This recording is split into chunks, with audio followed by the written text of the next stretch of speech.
भक्ति मैया बैठ गई, कथा चल रही है बहुत सुंदर। एक प्रश्न आया कि भागवत को सुनने से क्या फल मिलता है, कुछ फल तो बताओ, है ना भाई। पुण्य आत्मा है, भागवत सुनी वो तो मोक्ष मिलेगा मिलेगा, क्या पापी आत्माओं को भी मोक्ष मिलता है क्या? प्रसंग सुनाते हैं आज सूत जी महाराज शौनकादि ऋषियों से कि तुंगे भद्रा तटे पूर्वं उत्पत्तं नाम उत्तमं यत्र वर्णा स्वधर्मेण सत्य सत्कर्म तत्परा। कि तुंगभद्रा नदी के तट पर एक उत्तम नगर नाम का एक नगर था, उत्तम नगर। उसमें एक पंडित जी रहते थे, नाम था आत्मदेव। वास्तव में सत्यनिष्ठ सत्कर्म करने वाले सत्संगी पंडित जी थे आत्मदेव जी। उनकी एक देवी जी थी, देवी श्रीमती धुंधली, है ना, श्रीमती धुंधली देवी। यथा नाम तथा गुण लोकवार्ता पूरा कलह प्रिया। इधर की उधर कराए बिना तो उसके पेट का पानी भी नहीं बचता। जब तक एक आध बार पड़ोसी से झगड़ा नहीं कर ले, भोजन नहीं पचता। पंडित जी सीधे लेकिन चल रही थी गाड़ी। गोविंद कृपा, पता नहीं कृपा कहो या गोविंद का श्राप कह लो, विवाह को कई वर्ष हो गए, संतान नहीं। घर में एक गाय है, उसके कोई संतान नहीं। बार बार तुलसी का बिरवा लगाते, सूख जाते। कई वर्ष हो गए, पंडित जी ने बहुत इलाज कराए, नहीं मिला। अनुष्ठान कराए, कोई समाधान नहीं मिला। कहा भैया तुम्हारा तो बहुत बड़ा पितृदोष है, समाधान नहीं मिला। जब कोई समाधान नहीं मिला, एक दिन पंडित जी ने सोचा जब घर में संतान नहीं है तो इस जीवन को जीकर क्या करूं, किसके लिए कमाऊं मैं? मरने के लिए चल रही है वन की ओर।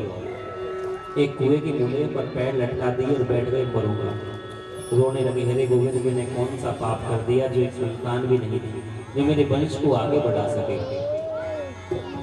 आत्मदेव जी को रोते देखकर पास में एक संत बैठे हुए थे, उन्होंने देखा कोई ब्राह्मण रो रहा है। उनके पास आए, पूछा पंडित जी क्या बात है? कथम रोदी विप्रत्वम काति चिंता बलियसी। क्या आप क्यों रो रहे हो? कौन सी चिंता ने आपको घेर रखा है? आत्मदेव जी ने कहा गुरु जी देखो मैं बहुत टेंशन में हूँ, वैसे बहुत परेशान हूँ, आप दिमाग खराब मत करो, आप जाओ। तो इस संत हृदय नवनीत समान नहीं बोले, वह कष्ट बताओ मैं सही करता हूँ। आत्मदेव जी ने कहा ऐसा है गुरु जी, बड़े बड़े संतों से इलाज करा लिया, आप क्या इलाज करोगे? बेटा बोलो तो सही। कहा गुरु जी घर में संतान नहीं है, विवाह होने को वर्ष हो गए, बहुत इलाज करा लिए, कुछ फायदा नहीं। गुरु जी समझाते भैया देखो संतान है तो अच्छी बात है, नहीं है तो बहुत अच्छी बात है, भगवान की जैसी कृपा। मान लो प्रसाद, मान लो बेटा है, अच्छी बात है। मान लो बड़े होकर बेटा को पुत्र निकल गया तो क्या होगा? अच्छी बात है क्या? हो सकता है गोविंद ने कुछ सोच रखा हो अच्छा, इसीलिए संतान नहीं दी। बेटा हुआ और बेटा कपूत निकल गया तो क्या कहोगे? अरे राम जी अपाड़ा होता ही मर जाता तो बढ़िया रहते, कहते कि नहीं हम? अरे बाबा जी आप क्या जानो, जब घर में छोटे बच्चे घुटमन चलने का योग नहीं है। पंडित जी के वाह महाराज, मैं तो एक ही जन्म के दुख से पीड़ित था, आपने मेरे दुख को 7 गुना बढ़ा दिया। अब तो महाराज ऐसे मैंने सुनी है कि संतों के आशीर्वाद में बहुत बड़ा चमत्कार होता है। अब तो या तो आप मुझे संतान का आशीर्वाद दो, नहीं तो इस कुएं में कूद कर मरूंगा और नाम आएगा तुम्हारा। एक संत के पास बैठ करके पंडित जी मर गए, तुम्हारी बदनामी होगी, हमें कुछ नहीं करना। थोड़ी देर पहले कही ना आपसे, किसी के फटे में टांग मत लगाओ। बाबा जी ने अड़जा दी ना, मरने तो आए थे पंडित जी वो आत्मदेव जी, लेकिन बाबा जी कहते महाराज मरूंगा तो सही, लेकिन नाम तुम्हारा आएगा, तुम्हारे से लग के जाऊंगा। संत ने कि भैया ये वापस मोड़ नहीं आता बहुत समय तो भोजन कम हो जाए भैया। हाँ बहन की बात तो सही। ए बहन देखो ऐसा है, मैं दिन में जब तक 3-4 टाइम भोजन ना कर लूँगी मेरे तो आनंद ना आवे बहन। ये तो बहन कौन सा जीवन भर कम करना है, 9 महीने की बात है। हाँ बहन चल ठीक है कोई बात नहीं, 9 महीने तो अपने संतान के लिए। बहन मैंने ये सुनिए कि जब बालक गर्भ में हो तो ये चटपटा कचौड़ी समोसे, बहन ये तो नहीं खाने पड़े। नहीं बहन, मैं तो जब तक दिन में सुबह कचौरी शाम को समोसा ना खाऊं तो आनंद ही ना आवे। बहन कोई बात नहीं, 9 महीने की बात है तो हाँ बहन चलो ये बात भी सही है। और मैंने सुनी बहन कि जब घर में बालक हो तो घर के काम नाम भी ना हुए। ये तो सही बात है बहन, कैसे देख घर में बालक होगा तो अपनी ननद ने बुलाएगी, बधाई देगी। पूछा मैंने पहले बुला लियो, दे दियो ननद मेरी ननद महाचोटी।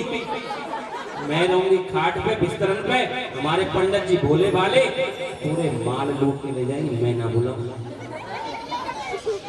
अच्छा बहन, तो बहन देख तो सुना थोड़ा बहुत अपने लोकल में चाबी लगा के अपने यहाँ टांग लियो। हाँ जी सही बात है बहन। मैंने सुनी है कि जब गर्भ में बालक हो तो माता तेज भाग भी ना सके। ये तो बहन तो कौन सा ओलंपिक में भाग रहे हैं बहन, मान ले घर में आग लग गई तो मैं कैसे भागूंगी। मैं तो देखो घर जो ने घोर और पहले ही मंडल से निकलने लग गए। चलो बहन ये भी कर लूंगी। बहन मैंने सुनी है सुखदेव जी अपने माँ के घर में 12 वर्ष रहे। बहन सुनी तो हमने बहन देख 9 महीने तक तो ये भोजन कम कर सकूं, चटपटो खानो बंद कर सकूं, 12 साल तक तो हम ना बंद कर सकें तो क्या करें हम तो मांगना। ठीक है बहन, हम पे से खोपड़ी बचाओ तो भैंस के आगे बीज बजाओ, हम तो जा रहे हैं चले गए। इतने में आ गई धुंधली की बहन। अब बहन कैसे बैठी है, बहन तेरे जिया जी फल लाए, फल खाते ऐसे कहिए बच्चा होगा। बहन मत कहियो, जिया जी बोले क्या करूं, ये फल ये गाय खिला दे, गाय के भी संतान ना है वही तो बहुत अच्छी बात है। दोबारा कहते हैं जिया जी से जिया जी एक फल और लो, हाँ बाजार में बिक रहा है 10 रुपए किलो को उठाओ, है ना। ऐसे थोड़ी मेरे गुरु जी को आशीर्वाद तो बहुत टेढ़ी मिली। हाँ बहन सही है। और ऐसे देख कष्ट मत पाइयो, 9 बालक पहले से 10 भी होने वालों है, ये बालक मैं तो देता हूँ। हाँ बहन ये सही है, कष्ट भी ना पाना पड़ेगा। गाय को फल खिला दिया, पंडित जी आए देवी खा लियो। हाँ स्वामी बिल्कुल खा लिया, वो बहुत स्वादिष्ट फल था, वो ऐसा फल तो मैंने आज तक खाया नहीं। पंडित जी बेचारे बोले खा लिया होगा देवी ने। इधर समय हुआ, बहन के बेटा हुआ, बहन मिलाकर धुंधली देवी को पकड़ा दिया।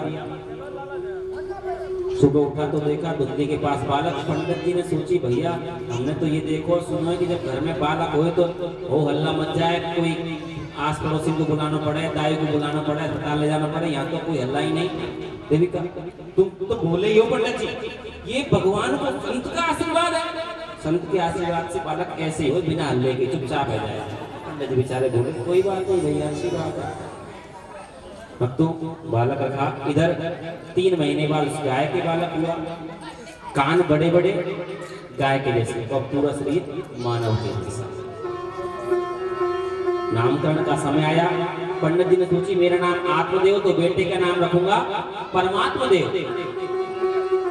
धुंधली कह रही महाराज क्या चल रहा है दिमाग में। देवी कुछ नहीं, नाम वाम रखबे की मत सोचियो, 9 महीने कष्ट पायो हमने तो नाम भी हम ही रखेंगे। देवी तुम रख लो, हमारा नाम धुंधली, हमारो बेटा धुंधकारी। जय हो देवी का सुंदर नाम रखो भैया, है ना, धुंधकारी नाम रख लिया। भक्तों धीरे धीरे समय हुआ, गोकर्ण पंडितो ज्ञानी धुंधकारी महाकल। गोकर्ण जी तो बहुत बड़े विद्वान हुए, यात्रा पे चले गए। इधर धुंधकारी महान दुष्ट हो गया, चोरी करने लगा, डाका डालने लगा। पिताजी ने समझाया, पिताजी के सामने बोला, पिताजी को मारने लगा। पिताजी फिर चल दिए मरने के लिए। आत्मदेव जी जीवन में 2 बार मरने चले ना, पहली बार संतान क्यों नहीं है, दूसरी बार मरे संतान क्यों है ना। इसलिए कहते हैं भक्तों कि पूत सपूत तो क्यों धन संचय, पूत कपूत तो क्यों धन संचय। सपूत तो कमा लेगा, कपूत है तो सबकी जय जय कर देगा, है ना। हाँ गोकर्ण जी मिले, कहा पिताजी गोविंद का नाम लो। पिताजी को भगवान के मार्ग पर लगाया। इधर माता से जो धन था छीन छीन कर ले जाने लगा। माँ भी परेशान हो गई, कुएं में कूदकर जान दे दी। अब तो बड़े डाके डालने लगा। रास्ते में से धन ढूंढ कर आ रहा था, वैश्याओं को मिल गई। 5-5 वैश्याओं को घर लाकर बैठा दिया। अब वैश्याओं को तो क्या चाहिए धन, जब तक पैसा है वो आपकी। एक दिन बड़ा हाथ मार कर लाया राजा के घर से। वैश्याओं ने देखा तो बड़ी बड़ी चोरी करने लग गया। राजा के दूत आएंगे तो हमें पकड़ेंगे, और तो क्या किया, रात में सोते हुए के हाथ पैर बांध दिए खाट से, मारने लगी, चिल्लाने लगा, मुंह में अंगारे भर दिए और पीट पीट कर उसको गोविंदाय नमो नमः और घर के आंगन में गाड़ कर धन को लेकर चले गए। इधर कई वर्षों बाद गोकर्ण जी आए, पता चला कि पिताजी भी धाम को चले गए, माता जी गई और भैया भी जय जय है गए। गया जी में श्राद्ध किया। एक दिन रात्रि के समय आए तो देखा भैया किसको जगाएं, अपने घर के आंगन को साफ किया अपने अंगोछे से, वही आसन लगाकर सोने लगे।